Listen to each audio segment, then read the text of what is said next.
the men who led resistance to Great Britain starting in the mid-1760s. For such scholars, developments in 1774 appear to be of a piece with previous occurrences. The Stamp Act riots of 1765, opposition to the Townshend Acts in 1767 to 1770, the Boston Massacre of 1770, the Gaspé Incident of 1772. All seem to lead inexorably, if not almost inevitably, to the Revolutionary War that followed. When historians have concentrated on events preceding the outbreak of fighting, they have devoted considerably more attention to Massachusetts than to the rest of eastern North America. Yet a focus on those who remained loyal to the empire points up the significance of events in 1774 throughout the colonies, not just in Massachusetts. The evolving tactics pursued by colonial opponents of British policies began to cause new divisions in popular opinion, everywhere leading to increasing political polarization. Still, almost all scholars who have studied the Loyalists have confined their attention specifically to that subject, rather than venturing to approach the wider topic of the Revolution as a whole from the perspective of their previous work on those loyal to the Crown. This book, by contrast, has been shaped by my long-standing interest in the Loyalists.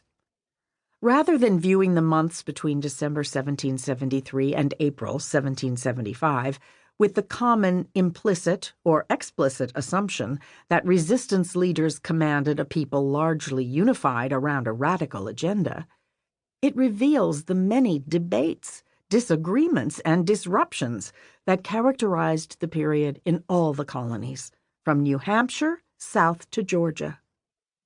Instead of privileging the viewpoints of men like Samuel Adams and focusing almost exclusively on his province of Massachusetts, it gives voice to such moderate colonists as Joseph Reed and John Dickinson of Pennsylvania, and details the disputes that roiled New York throughout the year.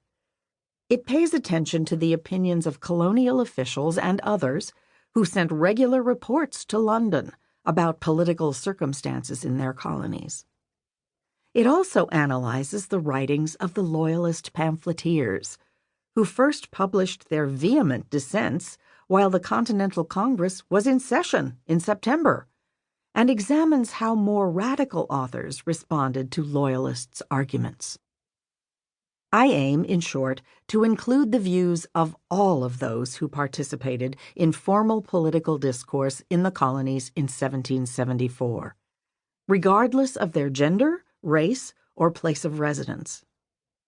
I sought evidence in a variety of libraries, from the National Archives of the United Kingdom to the Huntington Library in San Marino, California, and many universities and state historical societies. The narrative has been constructed from the published and unpublished correspondence of political leaders and ordinary folk alike, from pamphlets and broadsides, from the official records of colonial governments and their revolutionary successors, and from newspapers with reports of local meetings and other activities, along with essays expressing a wide range of opinions. Because of the emphasis on formal political discourse, it devotes less attention to those who are often termed the people out of doors, although it does not exclude them entirely from consideration. As will be seen in the following pages, people who did not leave written records of their opinions nevertheless revealed their ideas through their actions. The book's basic narrative is perhaps deceptively familiar. It begins in October 1773, when 7 ships carrying East India Company, EIC, tea, sailed from Great Britain to North America under the terms of the recently adopted Tea Act, which for the first time allowed the EIC to sell its tea directly to colonists. 5 arrived in the ports of Boston, Charleston, and Philadelphia in December.